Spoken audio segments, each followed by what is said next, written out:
And joining our discussion now is Democratic Senator Jackie Rosen of Nevada. She's a member of the Armed Services Committee and was in Israel last weekend as part of a bipartisan Senate delegation led by Senate Majority Leader Chuck Schumer.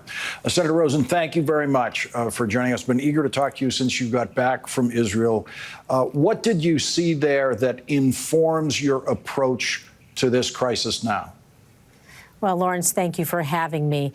I will tell you that we spent a very intense day in Israel meeting with the War Cabinet, meeting with President Herzog, Prime Minister Netanyahu, meeting with the families whose loved ones are taken hostage. What we felt when we met with them, those 203 estimated to be hostages taken brutally, savagely taken in a premeditated and pre-planned fashion.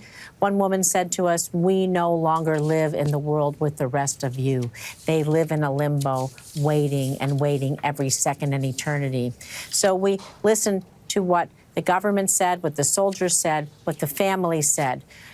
We want to tell everyone that we are supplying Israel with everything that they need to defend themselves against this brutal act of terror. And we wanted to show bipartisan support for the only democracy in the Middle East. And again, standing up in the face of terror, wherever it is, we need to stand tall and we need to stand strong, and we will support the state of Israel. There is a tremendous sympathy for the plight of Palestinians in this country and around the world. And when stories like the hospital explosion come out, there was, among many people, a very quick reflexive reaction, assuming it was Israel who did it. American intelligence has shown that it was not.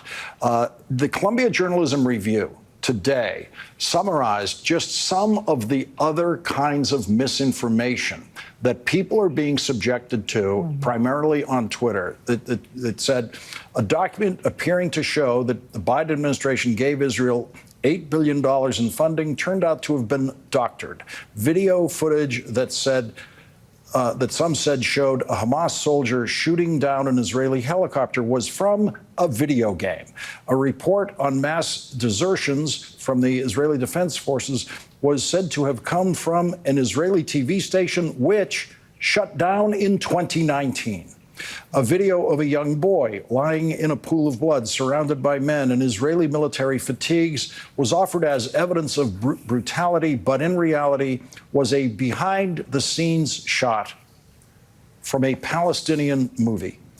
Senator Rosen, your constituents are subject to this flow of misinformation along with real information that informs their sympathies for the plight of people stuck in Gaza now. What would you say to them about what the United States can do now for the people of Gaza? Well, first of all, I think, Lawrence, you're exactly right. The media has become a war-fighting domain for people like Vladimir Putin and terrorist organizations like Hamas, fully backed by Iran. So what we have to do is keep cooler heads. We have to understand that Israel, allies and partners around the world, we want to be sure that we give Israel the supplies that she can defend herself against these brutal acts of terror. We want to be sure we do everything we can to rescue those hostages. Some of them are Americans, like I said, children, handicapped individuals, special needs children, Holocaust survivors, and we must be sure to get that humanitarian aid into the people who need it. Just like Congressman Goldman said, we have to be sure that it's going there and not being siphoned off to the terrorists who use it against the state of Israel. And so what I want to tell my constituents and everyone is to take a moment, take a breath, before you believe what you see, and look at your trusted news sources. Try to be sure that you understand the gravity of what's going on and that we must stand up to terror in all forms. Of course, Hamas could take a big step in a humanitarian direction by releasing all of the hostages immediately, but there are no outside observers who ever expect rational or humanitarian action to be taken by Hamas. That expectation does land on Israel in this situation. And Israel going forward is obviously going to have to be extremely careful about both the perception and the reality of the humanitarian situation in Gaza.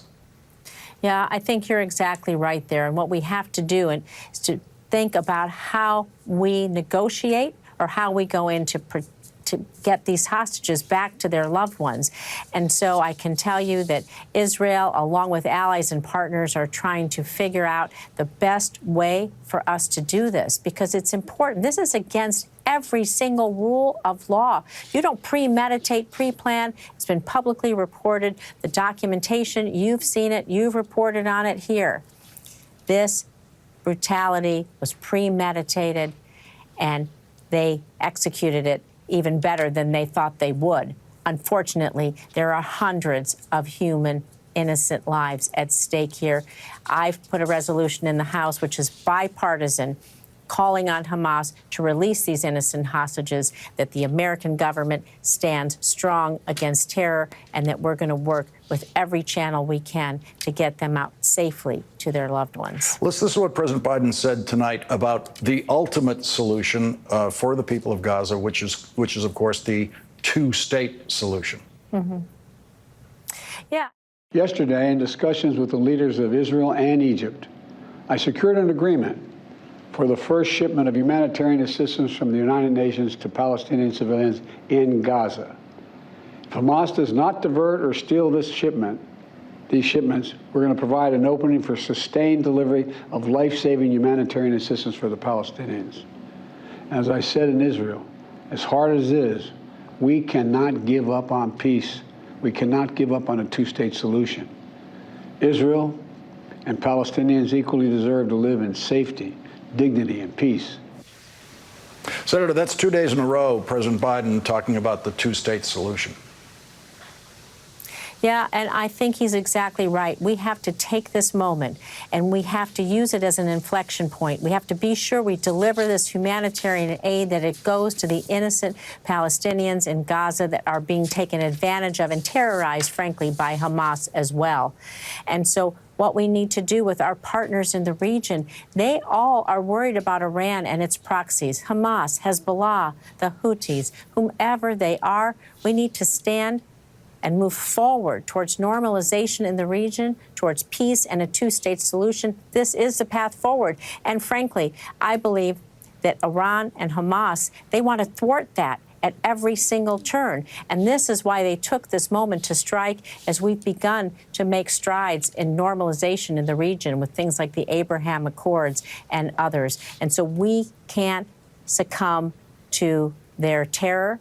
We need to bond together, figure out a way where we move forward, fighting against terrorism and thinking about our shared prosperity and values and protection for people all around the world. A start would be release the hostages. Senator Jackie Rosen, thank you very much for joining us tonight. Thank you for having me. Thank you.